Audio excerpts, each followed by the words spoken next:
शुरू करता हूँ अल्लाह के नाम से जो बहुत ही बड़ा मेहरबान और निहायत ही रहम करने वाला है। मौलवी हरगिज न शुद अज मौलनाए रूम, मौलवी हरगिज न शुद अज मौलनाए रूम, तसाए गुलामे शम्स तबरेज न शुद।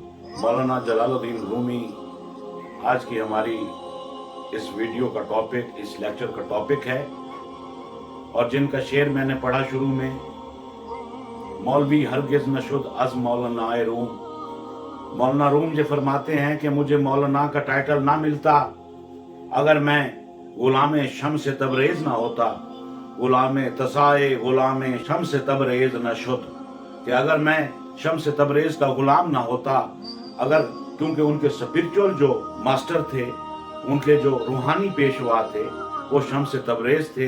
क्योंकि ये बात तमाम हिस्ट्री में मुत्तफिका है कि मौलाना जलालुद्दीन रूमी के रूहानी पेशवा वो गुलाम शम्स तबरेज नशुद वाला, जैसे कि उनका शेर है। और इसी तरह मौलाना जलालुद्दीन रूमी का एक पूरा दीवान शायरी का, जिसमें 23,000 या गालबन 26,000 अशार पर एक पूरा दीवान है, दीवान शम्स तबरेज। दीवान शम्स तबरेज उन्होंने इसलिए अपने दीवान का नाम रखा है कि उनकी तमाम तर मोहब्बत और तमाम तर जो उनका लव था, विजडम थी फॉर द वननेस, अल्लाह के लिए, तौहीद के लिए, उनका जो प्यार था, उनकी जो सूफियाना तर्ज फिक्र थी।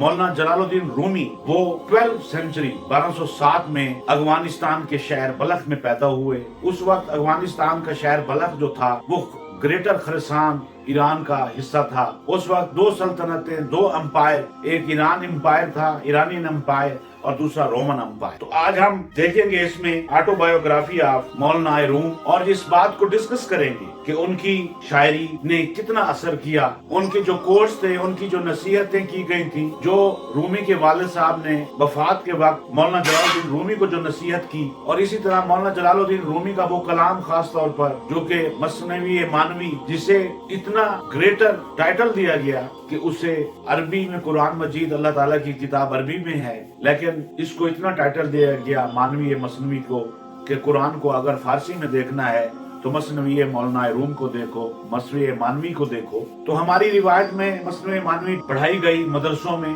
कॉलेजों में, और यूरोप की यूनिवर्सिटीज में भी आज भी मौलाना रूम पढ़ा रहा है। और इसलिए उनकी जो मशहूर किताब है द एसेंशियल्स ऑफ रूमी, वो यूएसए जैसे मुल्क में, अमेरिका में जैसे मुल्क में बेस्ट सेलिंग अवार्ड याफ्ता बुक है। और इस सारी चीजों को देखने के बाद इंसान इस नतीजे पर पहुंचता है कि अल्लाह ताला की तरफ से इस कायनात में ऐसी हस्तियां आई कि जिन्होंने इंसानी तर्ज फिक्र का और मुआशरत का तमाम तर धारा चेंज कर। आज हम देखेंगे कि किस तरह मौलाना जलालुद्दीन रूमी ने अपना असर इतना गहरा छोड़ा कि आज यूरोप की यूनिवर्सिटियों में और हमारे अपने घरों में, ऑफिसेज में, लाइब्रेरीज में, जहां कहीं भी मौलाना जलालुद्दीन को पढ़ा जा रहा है, गूगल पर सर्च किया जा रहा है, और इस तरह इसकी जो ऑटोबायोग्राफी है और उसको लोग देख रहे हैं। और मौलाना जलालुद्दीन रूमी का ये जो सहर है इंसानियत पर, उसको हम देखेंगे। और हम अपनी सीरीज का आगाज मौलाना जलालुद्दीन रूमी की किताब मसनवी मानवी से शुरू कर रहे हैं, जिसका पहला शेर मैंने शुरू में ही पढ़ दिया। और इसी तरह हम आइंदा वीडियोस में ये देखेंगे कि किस तरह मौलाना रूम ने अपनी मसनवी मानवी में अल्लाह ताला के लिए, तौहीद के लिए, लव, विजडम की बात की, और किस तरह सूफियाना जिंदगी, लिटरेरी फन और इसके बारे में बात की।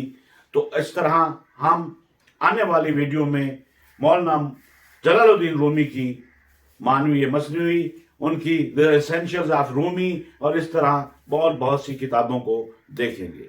तो इसी के साथ ही आज का ये लेक्चर खत्म हुआ। अल्लाह हाफिज।